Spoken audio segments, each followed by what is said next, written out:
სასამართლო კლანი ბრალდებულების გარდა ახლა ადვოკატების დასჯასაც ცდილობს. მოსამართლე აქციის მონაწილეების 14 დამცველს ადვოკატთა ასოციაციაში უჩივის.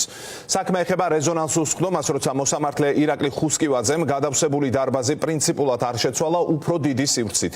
არადა ამის პრეცედენტი უკვე არსებობდა წინა დღით, როცა სხვა მოსამართლემ დააკმაყოფილა ადვოკატების შუამდგომლობა დარბაზის ცვლილების თაობაზე.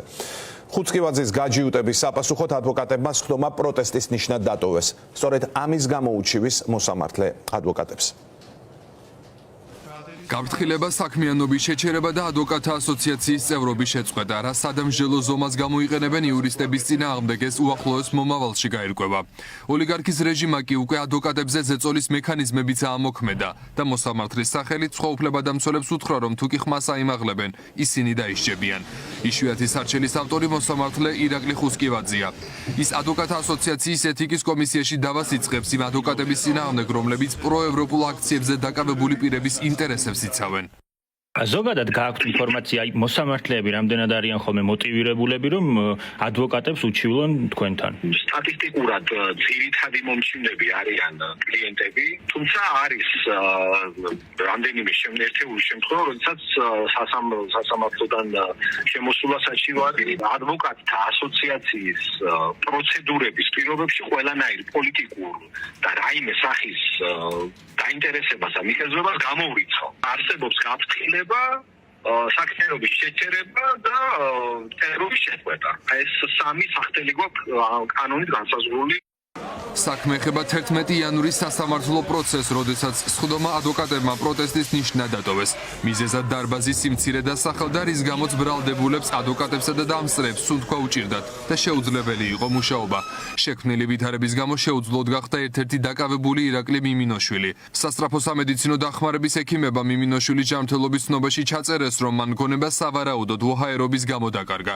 თუმცა მოსამართლე ირაკლი ხუსკივაძე მაინც არ მიიღო დარბაზის შეცვლის გადაწყვეტილება. კახა კოჟორიძე იმ 14 ადვოკატ შორისაა, რომელსაც რეჟიმის მსახური მოსამართლე უჩივის.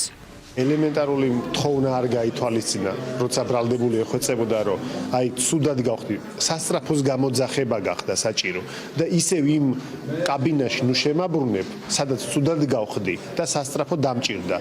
ნუ შემაბრუნებ აქ, ეს არ გაითვალისწინა და ამის პროტესტის ნიშნად, რომ ჩვენ დარბაზი დავტოვეთ, თურმე ჩვენ აღმოვთვლით ცუდი. როგორც ჩანს, კარგად ესმის მოსამართლეს ქართული ანდაზის შინაარსი, რომ გაღმით შეედავე, გამოღვით შეგრჩება.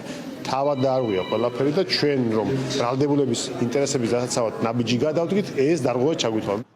პოლიტიკური დავალებების შემსრულებელი მოსამართლე განცხადებაში ადვოკატების არასათანადო ქცევაზე საუბრობს, თუმცა იურისტები ამბობენ, რომ გადაცდომა არ ქონიათ და დარბაზი პირველად მოსამართლემ დატოვა. სხდომა კი მოგვიანებით კანონის დარღვევით სახაზინო ადვოკატების მონაწილეობით წარმართა. ეთიკის საბჭოსთვის გაგზავნილ განცხადებაში ხუსკივაძე მხოლოდ იმ მუხლებს უთითებს, რომელიც დარბაზიდან გაძევებას გულისხმობს.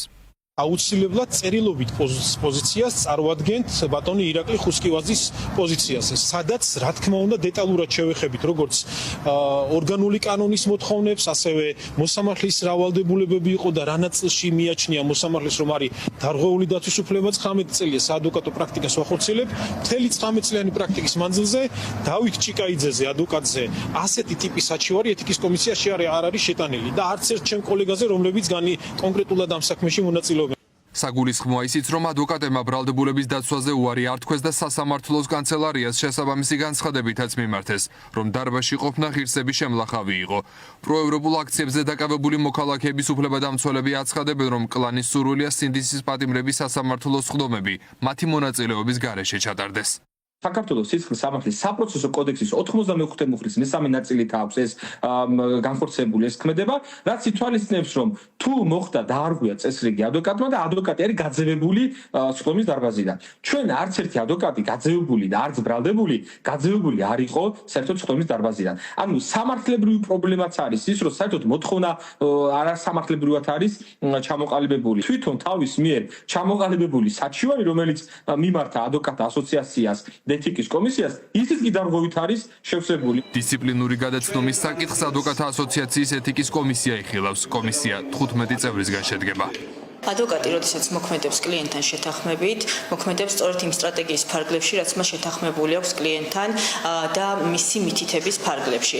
შესაბამისად, ადვოკატის მიერ თუნდაც ხდომის დატოვება, თუ კი ეს არის შეთანხმებული კლიენტთან, რა თქმა უნდა, არ გამოიწვევს არავითარ პასუხისგებლობას. მე ვფიქრობ, რომ ეთიკის კომისიის ფარგლებში შესაძლოა დასაშვებობის ეტაპიც ვერ გადალახოს აღნიშნულმა საჩივარმა. ირაკლი ხუსკევაძე კლანის ერთ-ერთ წევრად ითვლება. მან არაერთი ახალგაზრდა წინასწარ პატიმრობაში დატოვა, სწორედ მან შეუფარდა 12-დღიანი პატიმრობა ნიკა გვარამიას.